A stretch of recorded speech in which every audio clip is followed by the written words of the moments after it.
बाबर आजम और Mohammad Rizwan Asia cup में भी पाकिस्तान के टी20 स्क्वाड में नहीं होंगे। कल से आप ये सोशल मीडिया पर ये खबर जो है वो देख रहे होंगे और इलेक्ट्रॉनिक मीडिया पर भी ये खबर जो है वो रिपोर्ट की जा रही है कि बाबर और रिजवान को एशिया कप में भी पाकिस्तान के टी20 स्क्वाड में जगह नहीं मिल पाएगी। और बाबर और रिजवान का आपको पता है कि जब से चैंपियंस ट्रॉफी खत्म हुई है और जो एक आकिब जावेद एक सिस्टम लेकर आए एक तरीके का, तो उसमें उन्होंने बाबर और रिजवान को टी20 से ड्रॉप किया। सलमान अली आगा कैप्टन बने, न्यूजीलैंड से हमने सीरीज खेली, फिर बांग्लादेश, फिर दोबारा बांग्लादेश, फिर वेस्ट इंडीज, तो इसमें बाबर और रिजवान मौजूद नहीं थे। और ये खबर आ रही थी कि खासकर बाबर आजम के लिए कि क्योंकि फखर जमान अनफिट हो गए थे वेस्ट इंडीज के खिलाफ जो टी20 मैच जो है वो खेल लेते और उसमें जो है वो फील्डिंग के दौरान अनफिट हो गए, तो ये खबर आ रही थी कि शायद बाबर आजम को फखर जमान की रिप्लेसमेंट के तौर पर जो है वो अभी जो पाकिस्तान ने ट्राई नेशन सीरीज खेलनी है 29 अगस्त से, और फिर उसके बाद जो एशिया कप है हमारा, उसमें बाबर आजम जो है वो टी20 स्क्वाड का हिस्सा होंगे। ये अब से 1-1.5 हफ्ते पहले की खबर है कि ये मुसलसल जो है वो सोशल मीडिया पर चल रही थी और इसको कुछ जगहों पर रिपोर्ट भी किया जा रहा था, लेकिन अब ये खबर आ रही है कि इन दोनों को एशिया कप के स्क्वाड में जगह नहीं मिलेगी। अच्छा, इसकी सबसे बड़ी वजह तो साफ साफ सीधी सी यही है, जो आपका भी दौरा है वेस्ट इंडीज का, जिसमें आपके इन दोनों सीनियर प्लेयर्स की पैथेटिक परफॉर्मेंस थी। बाबर आजम की बात करें तो एक मैच में उन्होंने जो है वो 47 किया, उसके बाद उन्होंने दोनों मैचों में, एक में 0 और एक में 7 रन बना। मोहम्मद रिजवान की परफॉर्मेंस आप लोगों के सामने है। तो इन दोनों की इस तरह की परफॉर्मेंस की बुनियाद पर तो ये तो टी20 टीम में तो बनते ही नहीं है। इससे पहले की भी इनकी वनडे की परफॉर्मेंस देख लें तो बिल्कुल ही जो है ना वो ना होने के बराबर है। और टी20 में जाहिर सी बात है इन दोनों के बारे में यही बात हमेशा से हो रही थी कि इनका स्ट्राइक रेट का मसला है। तो टी20 में इनका स्ट्राइक रेट इतना बुरा है, वनडे में इनका स्ट्राइक रेट इतना बुरा है कि ये जो मैं आपको बताऊं कि इंग्लैंड का जो हैरी ब्रूक है ना, वो टेस्ट में इनसे ज्यादा बेहतर स्ट्राइक रेट के साथ खेलता है और ये वनडे में जो है वो लोअर स्ट्राइक रेट के साथ जो है वो खेल रहे होते हैं। तो इस परफॉर्मेंस की बुनियाद पर अगर इनके फैंस ये समझ रहे हैं कि ये टीम में आ जाएंगे टी20 की, तो जाहिर सी बात है कि पाकिस्तान के साथ जो है ना वो नाइंसाफी होगी, क्योंकि जो इस वक्त टी20 टीम में मौजूद है उनकी परफॉर्मेंस जो है वो 50-50 है। अभी आप उनकी परफॉर्मेंस को 50-50 रखें, लेकिन एक एग्रेशन नजर आता है, एक आपको जो है वो नजर आता है कि यार नहीं, अगर हमारी जो टी20 टीम है अगर वो कभी 200 प्लस चेस करने जा रही हो तो इन लड़कों के अंदर वो पावर है, इन लड़कों के अंदर वो जो है ना सलाहियत है, ये लड़के चेस कर सकते हैं। लेकिन अगर बाबर और रिजवान के टाइम पे हम टी20 में हमारी परफॉर्मेंस देखें तो हम 160 170 तक ही पहुंचते थे जब हम पहले बैटिंग करते थे, और अगर कोई टीम 190 और 200 रन या 200 प्लस कर जाती थी तो हमारे हाथ पांव भूल जाते थे, क्योंकि हम खेल ही नहीं पाते थे। और बाबर और रिजवान ने टी20 में जितना पाकिस्तान की टीम को नुकसान पहुंचाया उतना किसी ने भी नहीं पहुंचाया। ये दोनों अपने नंबर्स जो है ना वो छोड़ने को तैयार नहीं होते थे। दोनों का मानना था कि भाई हम सिर्फ जो है ना वो ओपनिंग करेंगे। इन दोनों ने ओपनिंग करने के चक्कर में कई टैलेंटेड प्लेयर्स का जो कैरियर है ना वो दाव पे लगाया।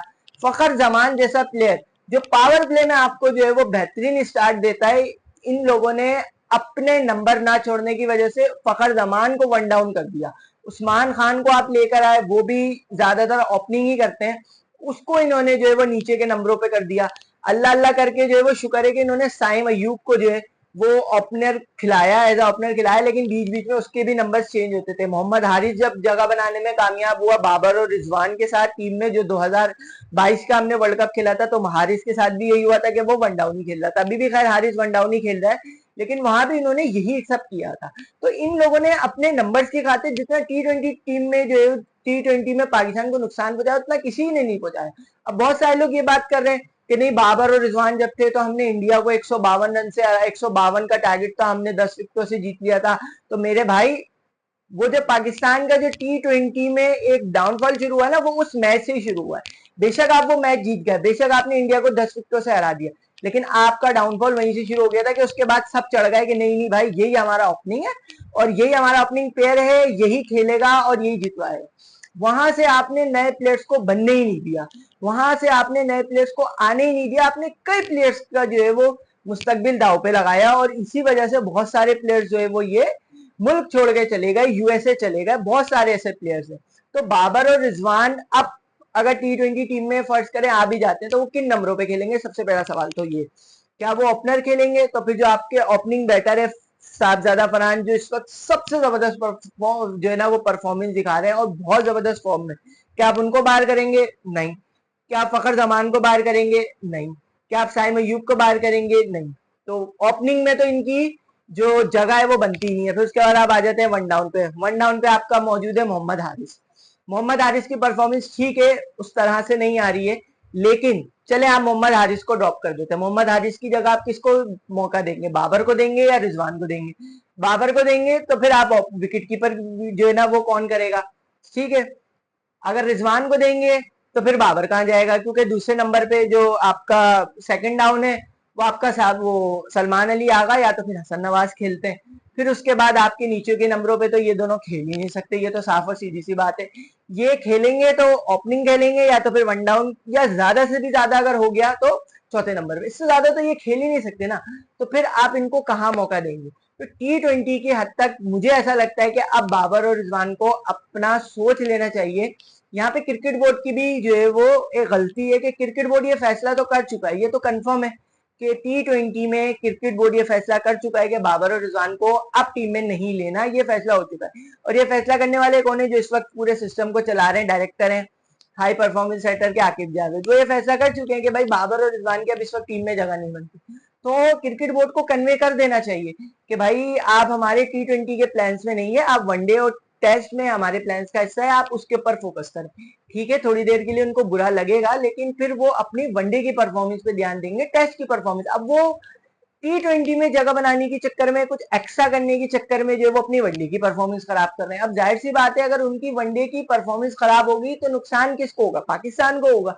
तो अगर उनको एक क्लैरिटी दे दी जाए, वैसे उनको पता है कि हमारा मुश्किल है अब T20, लेकिन वही बात है कि वो कोशिशों में लगे हुए, उन कोशिशों के चक्कर में वो अपनी जो वनडे की परफॉर्मेंस खराब कर रहे हैं। आपने वेस्ट इंडीज के टूर में देख लिया, आपने इससे पहले न्यूजीलैंड की सीरीज में देख लिया कि वो अपनी परफॉर्मेंस खराब कर रहे हैं। और इस वक्त बाबर और रिजवान आपके जो वनडे में मौजूद हैं, इनको चाहिए कि वो अपनी फॉर्म को बहाल करें। आगे 2027 का वर्ल्ड कप है, 2023 के वर्ल्ड कप में जो बाबर आजम की कोई परफॉर्मेंस नहीं थी, तो 2027 में तो बाबर आजम को परफॉर्मेंस दिखाना होगी। क्रिकेट बोर्ड ने आपके ऊपर इन्वेस्ट किया, तो ये अब आपके ऊपर जिम्मेदारी बनती है कि आप कुछ अच्छी परफॉर्मेंस दें। और क्रिकेट बोर्ड को भी चाहिए कि आप इनको सीधी सीधी कन्वे कर दें। जिस तरह भारत में अगर आप देखें तो ये खबर थी कि विराट कोहली को 2024 के T20 वर्ल्ड कप से पहले बता दिया गया था कि भाई आप हमारे T20 प्लान्स का हिस्सा नहीं है। T20 world cup Virat Kohli ने नंबर जो है ना वो ओपनिंग पे खेला, पहली पोजीशन उसमें उन्होंने खेला ओपनिंग। जो किस तरह खेला वो आपके सामने कि पूरे टूर्नामेंट में उन्होंने स्ट्रगल किया, लेकिन आपका जो फाइनल था उसमें विराट ने परफॉर्मेंस दी, इंडिया को वर्ल्ड कप जिताया और फिर उसके बाद साइड में हुआ। तो क्रिकेट बोर्ड ने कन्वे कर दिया था ना कि भाई आप नहीं है हमारे प्लान्स का हिस्सा, तो वो रिटायर हो गए। उन्होंने फोकस किया आपके वनडे के ऊपर और फोकस किया टेस्ट के ऊपर।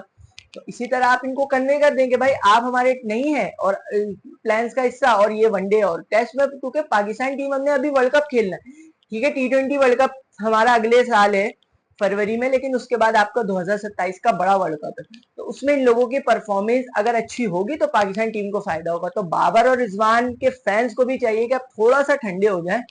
कोई भी उनके अगेंस्ट बात करता है वो उनके ऊपर चढ़ जाते हैं, लेकिन भाई चढ़ो तब जब परफॉर्मेंस अच्छी हो। अगर इस तरीके की परफॉर्मेंस पर आप इनको डिफेंड कर रहे हो तो भाई आपकी सलाम को हम सलामी पेश कर सकते हैं और आपकी क्रिकेट सेंस को भी सलाम पेश कर सकते हैं। और वो क्रिकेटर्स, मैं तो हैरत ज़दा हूं कि इतने साबिक क्रिकेटर्स हैं जो इनको अभी भी सपोर्ट कर रहे हैं, जो इनकी पीआर कर रहे हैं। मैं तो साफ बोलूंगा पीआर कर रहे हैं यार, इनकी परफॉर्मेंस ही नहीं है।